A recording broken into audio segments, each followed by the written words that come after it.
Tales have been told since man first gathered around the fires of prehistory.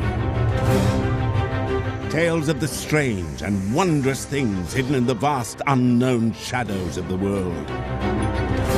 Tales of creatures divine and beasts demonic, of gods and kings, of myths and monsters. From dark forests to the lands of ice, from desert wastes to the storm-thrashed seas, every corner of the earth has its legends to tell. Stories of heroes and the villains they encounter, of the wilderness and the dangers within. Stories of battles, of love, of order, and of chaos. But what are the roots of these fantastic tales? And why have they endured so long? In this series, we'll explore the history behind these legends and reveal the hidden influences that shaped them. War and disease, religious and social upheaval, the untamable ferocity of the natural world. And above all, the monsters lurking within ourselves.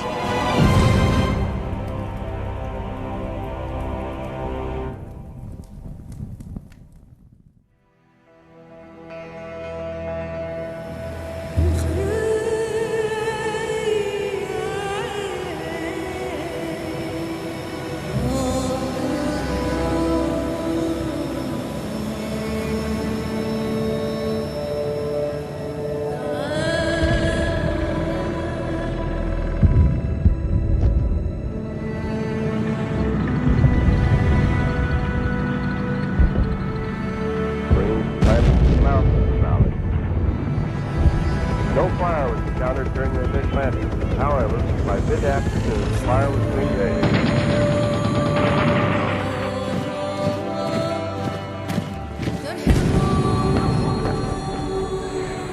Our world is at war. The battlefield today belongs to the sniper, the tank, the bomb, the bullet, and we seek ever more inventive means of mutual destruction.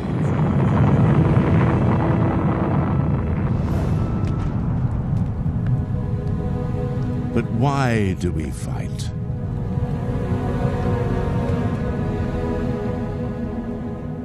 It is a question asked by every culture and by every generation. For our world has always been at war. Through the millennia of human existence, we have fought for land and wealth, for love and revenge, to liberate and to oppress, to save allies and to punish enemies. We have fought and fought again. War is an intense period of struggle, so it's also therefore an intense period of cultural definition. War allows you to see the ethical priorities of a culture that's created it. How do we cope with people we've captured? What do we do if we lose? Who do we go to war against? Society's stories of war tell us what values they hold dear and that they maintain through warfare.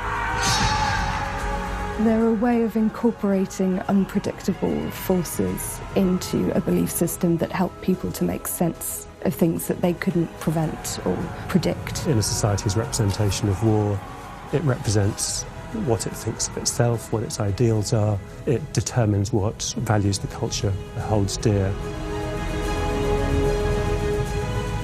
Whether by choice or necessity, war has been a constant in human history, and all civilizations have had to grapple with the questions it raises. The stories we tell of war, the justifications we find for violence, and the condolences we seek for loss, all reveal something about our values as individuals and as societies.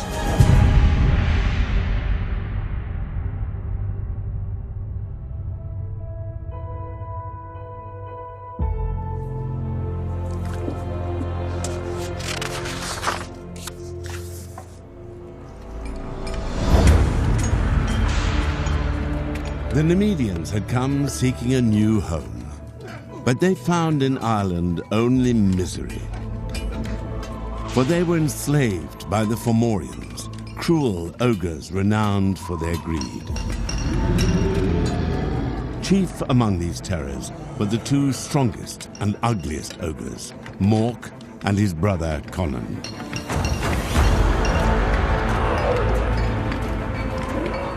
The fruit of the Nemedians' labor they seized for themselves. But the Nemedians had not come so far to be slaves forever. One man stood against their foe. Fergus Redside was his name. He was the son of the great hero Nemed himself. He stirred rebellion among the huts and shacks of the Nemedian villagers. No longer would they bear the oppression of Conan and Mork. They wearied of their servitude. They readied themselves for war. The story of the Nemedians and their oppression by the Fomorians is told in the Celtic Book of Invasions. Compiled around the 11th century, the book charts the history of Ireland from creation through to the Middle Ages. It tells the stories of 5 mythical tribes who invaded Ireland one by one before the final arrival of the Gaelic people and the establishment of a Christian kingdom. Origin stories such as this are common. Almost every civilization thinks it is special and develops a myth of its beginnings to prove it.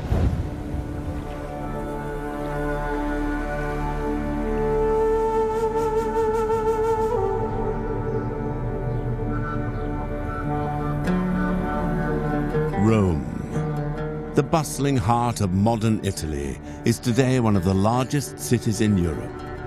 It has been continuously inhabited for more than 3,000 years. And everywhere in the city can be seen the remnants of that long history, relics of an age when the city ruled the world. By the 2nd century, almost 100 million people lived under Roman rule, a fifth of the world's population at the time. Rome's power stretched from the north of Britain to Egypt in the south, from Spain in the west to the Persian Gulf in the east. The image is famous to this day, a she-wolf suckling 2 infant boys as if they were her own. These were the twin brothers, Romulus and Remus. Their grandfather, the king, had been usurped and the boys banished from home.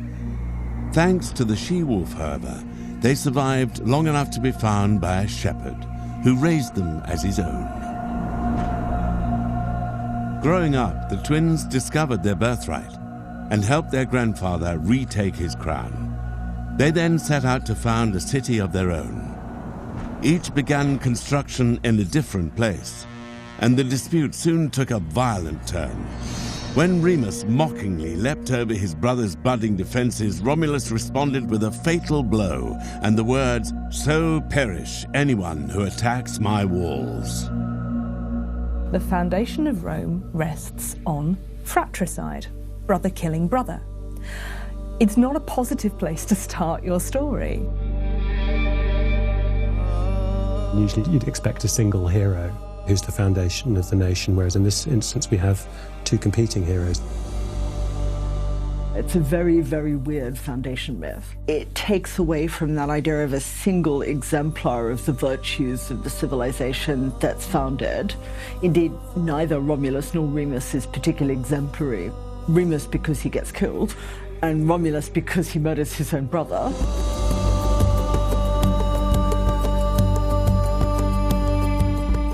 The tale troubled and intrigued the Romans, especially as it was regarded not as myth, but as history, and history that could be seen and touched. The temple of Jupiter Stator by the Forum was said to have been founded by Romulus himself. For centuries, his hut was preserved on the Palatine Hill, and Romans could even visit the cave where the she-wolf was said to have cared for the infant boys. We might expect them to be a bit awkward about this story, but they're not. They tell it again and again and again. It's recorded in the primary sources. It's recorded as something that is an important part of what it means to be Roman. It was grounded very much in the physical location of Rome, as the whole of the Romulus and Remus myth is. It was very much about the roots these people had in this particular patch of ground, which is why we always talk about the Roman Empire. Despite how far it spreads, we always come back to Rome, to these particular locations that always remain very vividly part of the Roman identity. Some identified in the story the seeds of violence which Rome would later use to conquer the world. Others saw in the deadly struggle between brothers a cruel omen of the civil wars that would split the Roman Empire again and again. Attempts were made by poets and politicians to soften the tale of Romulus and Remus, or replace it with other more sanitized accounts of the city's origins. The Romans were very good at understanding that myths and stories had the capability to be told and to be shaped and to be retold and reshaped as you needed to do so. So there were alternative versions told. It's Cicero who actually denies that Romulus kills Remus and actually sort of deletes the part of the myth that probably gave it its purchase on the Roman imagination. The idea that in drinking the milk of a wolf, Romulus and Remus are imbibing a ferocity that Rome has yet fully to contain is in part why Cicero's and Virgil's generation want to forget the whole thing. Plus, they invent a bunch of other, much sleeker, much more fit-for-purpose foundation myths, of which the best known is the one invented by Virgil, the myth of Aeneas. The noble, heroic Aeneas was a refugee from Troy. He led his people across the Mediterranean to Italy, where he founded the city that would one day give rise to the Roman people.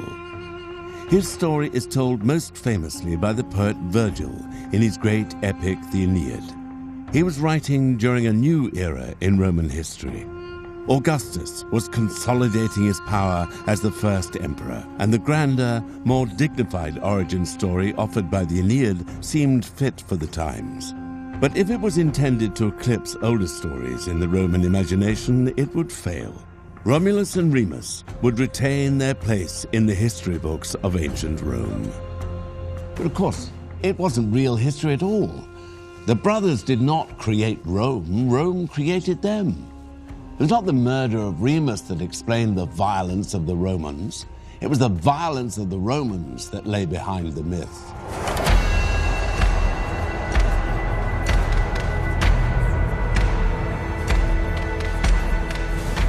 Military life goes through all aspects of Roman society. The Roman army is conscript. It's not a volunteer professional force. And that means that you have a very high proportion of people in Rome, broadly speaking, who either will have been in the army or will have relatives who have been in the army. So there's a knowledge and a familiarity with military matters that is very deeply embedded in everyday life and everyday activity. He does one really interesting thing that's very important for Roman ideas of the self and the relation between the individual and the city. And that is, he's killed by Romulus. So the point of the story then becomes, even my brother is less important to me than defending Rome. It's Rome above all. Remus is there to show that Romulus is willing, and all Romans must be willing, to sacrifice familial ties for the city. Perhaps that is why the bloody story of the twins endured. No finer mirror of the city's character could be found. In one act of fraternal bloodshed, the myth taught Romans that the success of their city relied not only on violence, but on sacrifice. Rome was great, but so was the price paid. The Tower of Conund, the great fortress, lay before them. The Numidians, 30,000 of them, had come to claim their freedom.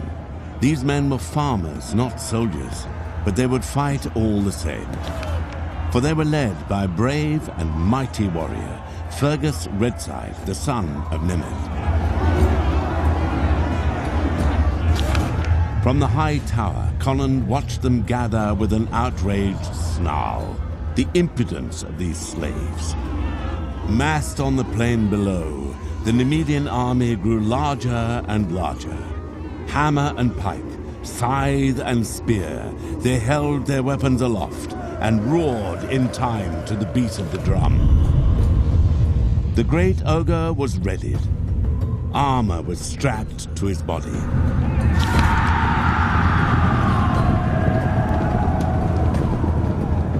The men raised their swords. The drums grew louder. The battle was about to begin.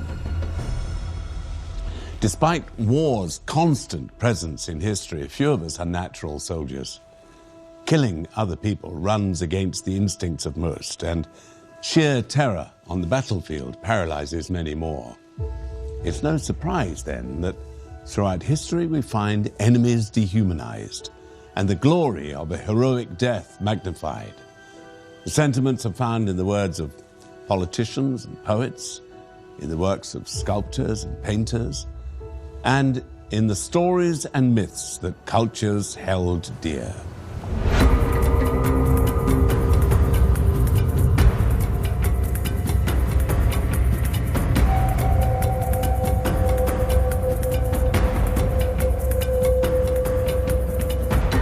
The frozen north is no place for the faint-hearted.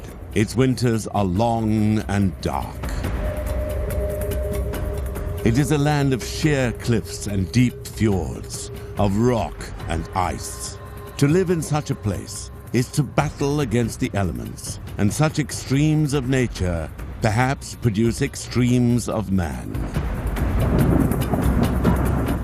The Norse lived in Scandinavia between the 8th and 11th centuries. It was a society that extolled war and battle, whose daring warriors crossed continents in search of glory. What lay behind their success was a mastery of sailing. In 793, the Norse launched a raid on Lindisfarne, a sacred island off the northeast coast of England. The monastery there was looted and its inhabitants slaughtered. The age of the Vikings had begun.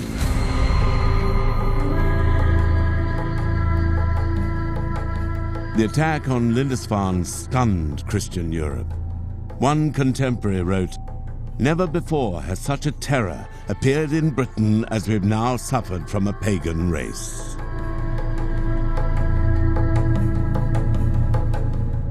I think there were two quite important factors about the Norse that made them appear genuinely shocking.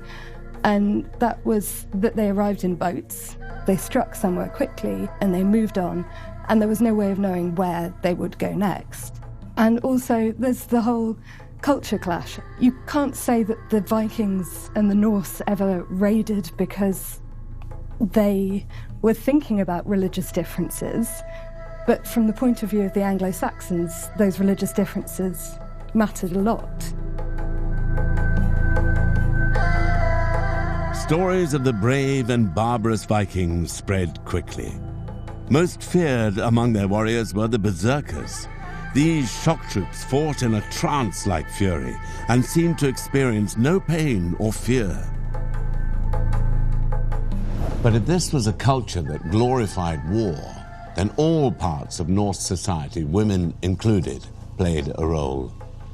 Girls were often given warlike names. Gunhild, for instance, was a popular choice, and literally meant war battle. In time, of course, they were expected to raise strong future warriors themselves, and any deformed babies were to be abandoned in the elements to die. One thing they did not do was fight. They were not trained as warriors, as men were. According to mythology, however, there was still a female presence on the battlefield, and they had the most important job of all.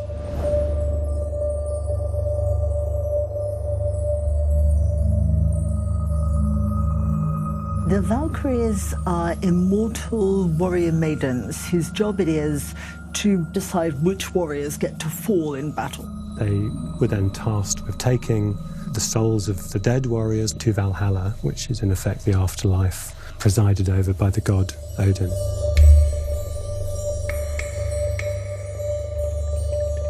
You might think of Valhalla as similar to the way in which knights going on crusade were told that their sins would be pardoned if they died in a crusade. It sweetens the deal a bit. It knocks the edges off the fear of telling them that if they die in battle, they're going to live a lovely life where they're given mead all the time and they just have to fight each day for Odin and then they're resurrected and they go back to feasting.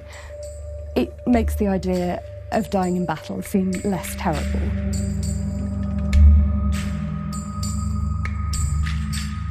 The promise of Valhalla must have offered comfort to the fearful before battle, and solace to those grieving afterwards.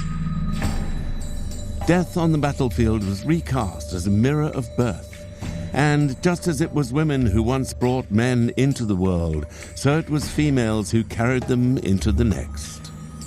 The gender of the Valkyries is often bound up in the roles that they perform in the myths. So in Valhalla, when they're bringing the mead cup round to the warriors, this is very much the role of the noble woman in society as well.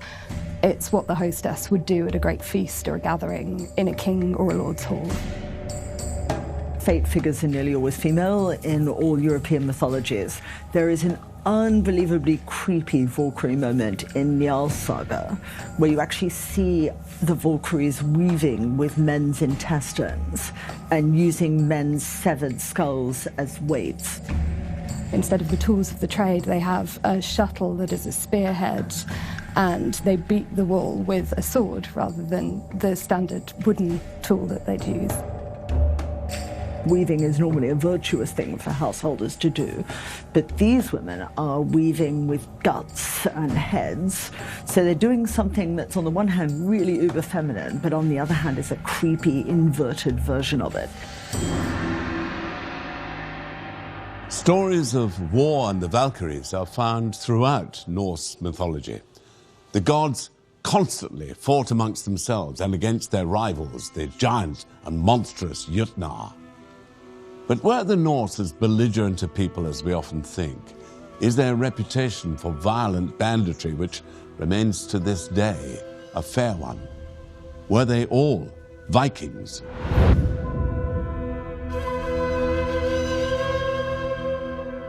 There's a great deal of association between the Norse and a particularly savage kind of violence, and that's frequently overstated. In the context of the time they lived in, I don't think the violence committed by the Norse was any inherently worse than the violence committed by other medieval societies. I don't think you could quantify the effect of murder and arson and theft by the Norse as being any worse than the murder and arson and theft that occurred within Anglo-Saxon kingdoms and continental royal houses. It's fair to say that they're expansionist and that their method of expansion is ship-based and that their modus operandi is, on the whole, to cross the seas and raid foreign countries and take slaves and take plunder and then sail home with that. But they also tend to settle in areas that they frequently raid, so they don't remain these outsider pillagers. When they establish themselves, they form societies, and then we can pick out the really much more positive associations. The bold spirit of the Norse saw them dominate England and found settlements stretching from the Black Sea to North America. But this golden period was fleeting. By the middle of the 11th century, Christianity had supplanted the indigenous faith. The Valkyries flew no more. The Viking Age was ending. The two armies charged at one another. Thrusting and slashing, cutting and stabbing, so the enemies met. The Fomorians were led into battle by Colin himself. And there was only one man who dared face him. Colin towered over him, but Redside was a brave and skillful warrior. Back and forth, the two champions fought, metal ringing on metal, each waiting for the other to slip, for a chance to end the battle with one fatal blow. Still eager, still strong, Conland charged. But it was a ruse. Redside dodged the mighty ogre's sword and lunged forward, his own blade flashing. The great ogre roared out in pain before collapsing to the ground with a mighty thud. Conland had fallen. No battle is without loss, and even victory cannot displace all the pain, grief, and anger. The scars of combat can run as deep in the mind as they do in the body, and the greatest stories of war know this.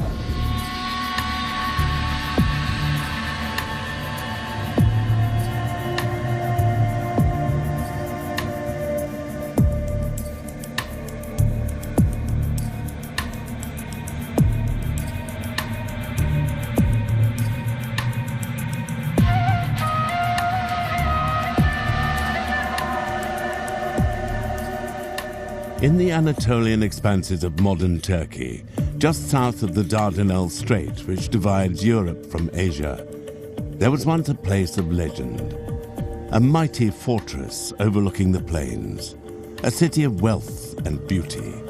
The remnants of its thick walls are now shrouded beneath the earth. Its lavish temples and palaces crumbled to dust.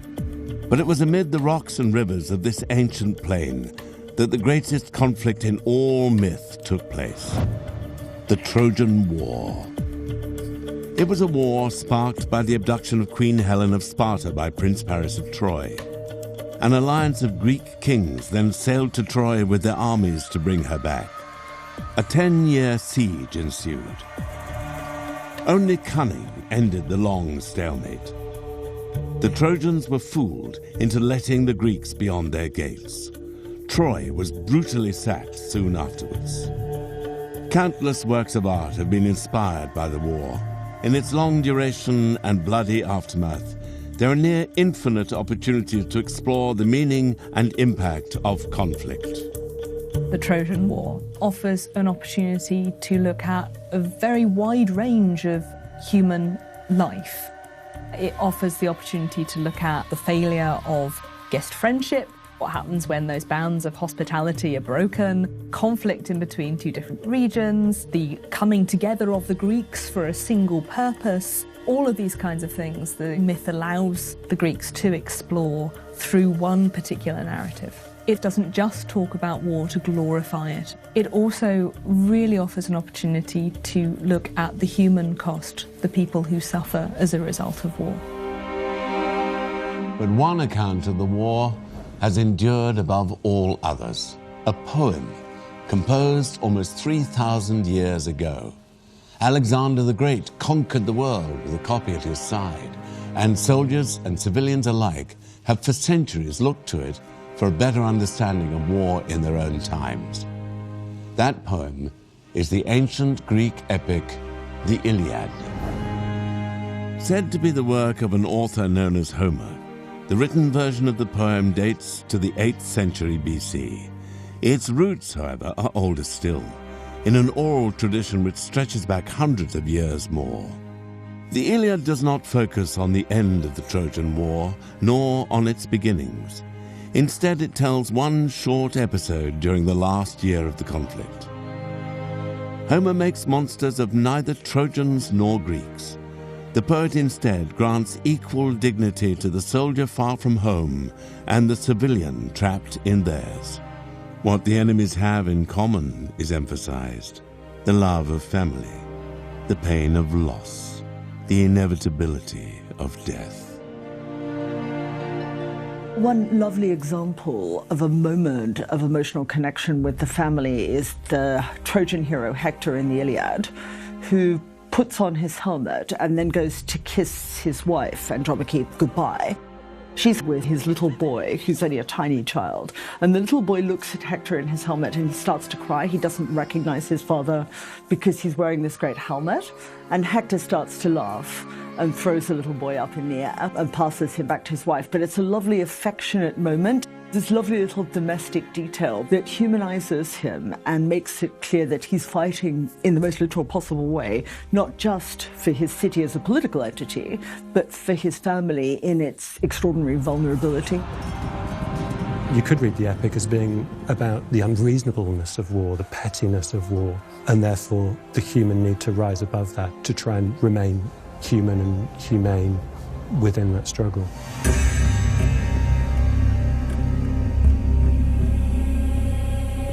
Hector falls in combat at the hands of the Greek hero Achilles. It was his fate to die, and for his city to eventually fall. But he carried on nonetheless. He fought to the end. His story still speaks to us, for death comes for all, but we all must carry on. It's about very fundamental aspects of human experience: jealousy, anger, rage, struggle, love, hate. All these things are really fundamental parts of the human experience.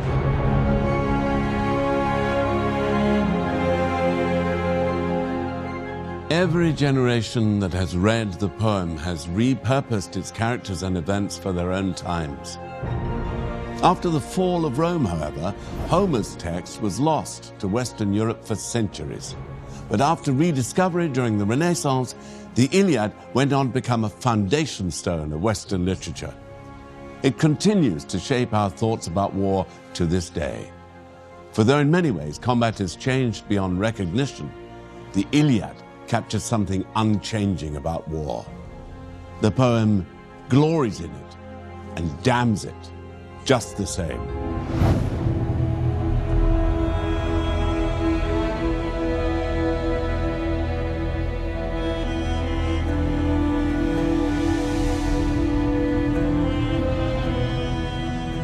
It is a city with many names.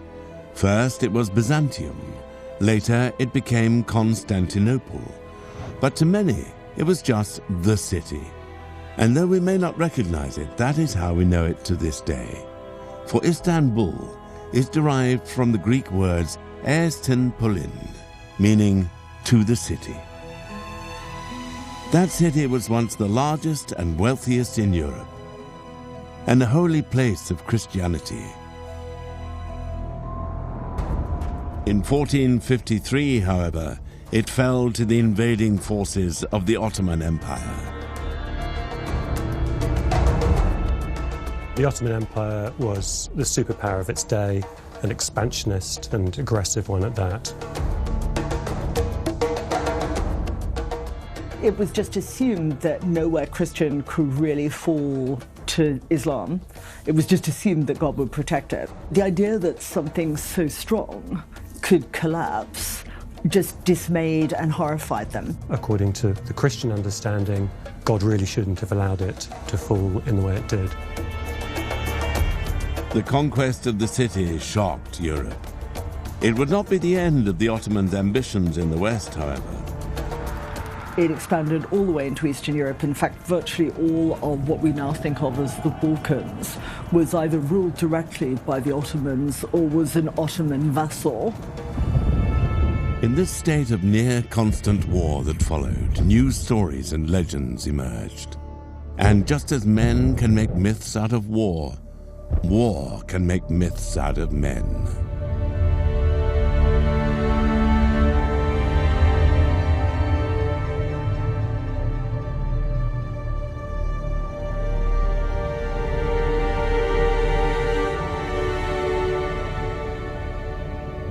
Wallachia was a small principality in what is modern-day Romania. To the north stretched the Transylvanian Alps. To the south lay the mighty Danube River. This was the land that Prince Vlad Dracula called home. Between 1448 and 1476, he ruled Wallachia on 3 separate occasions.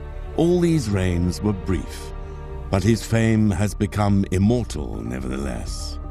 He was the inspiration behind Bram Stoker's legendary vampire Dracula.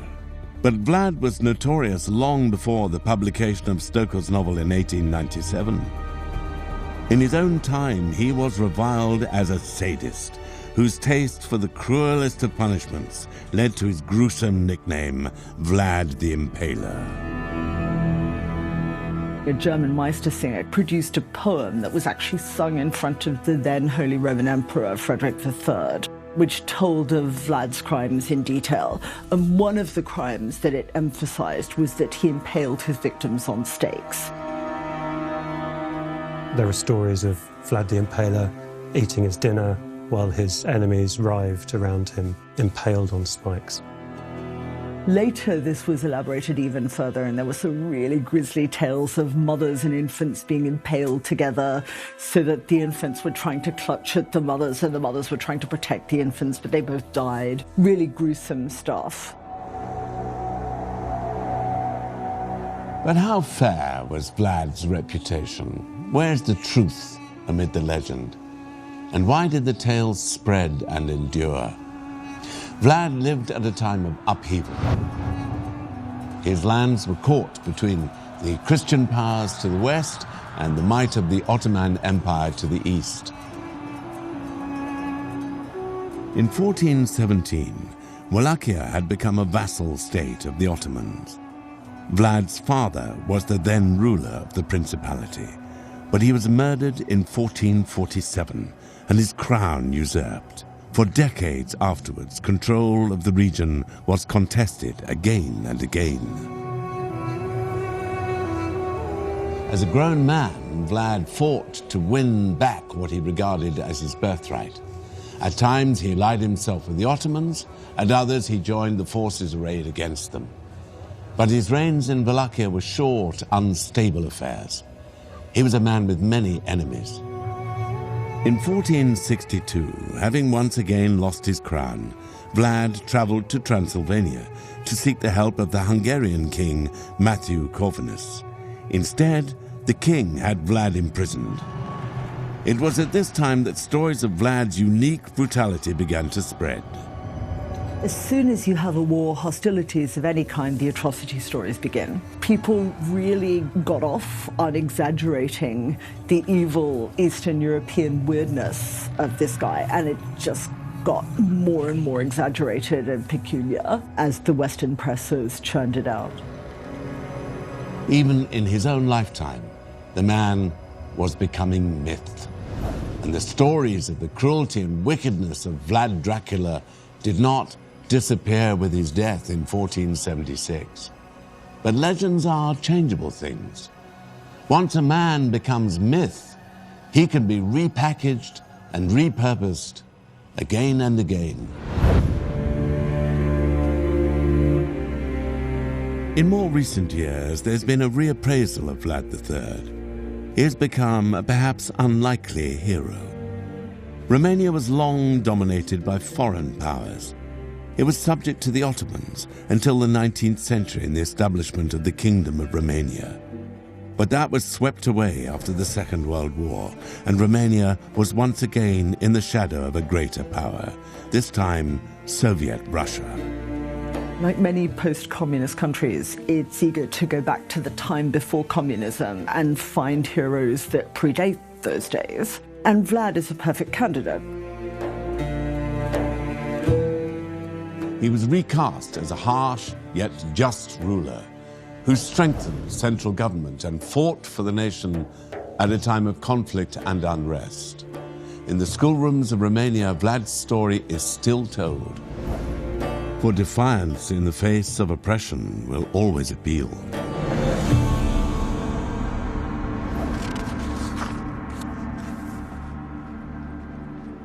The battle was over. The Numidians celebrated. It was Fergus Redside who had triumphed, but few in his army had escaped the battle with the Fomorians unharmed. And as they tended to the wounded, a dread sound echoed across the island. It came from the sea. A fleet of ships cut through the waves towards them. It was another Fomorian army.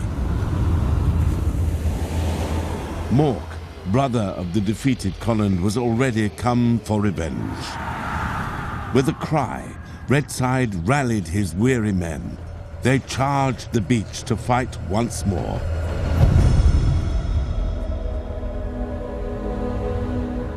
In the battle that followed, not one fled from the other. Redside and Mork, Nemedian and Fomorian alike, they fell in mutual slaughter.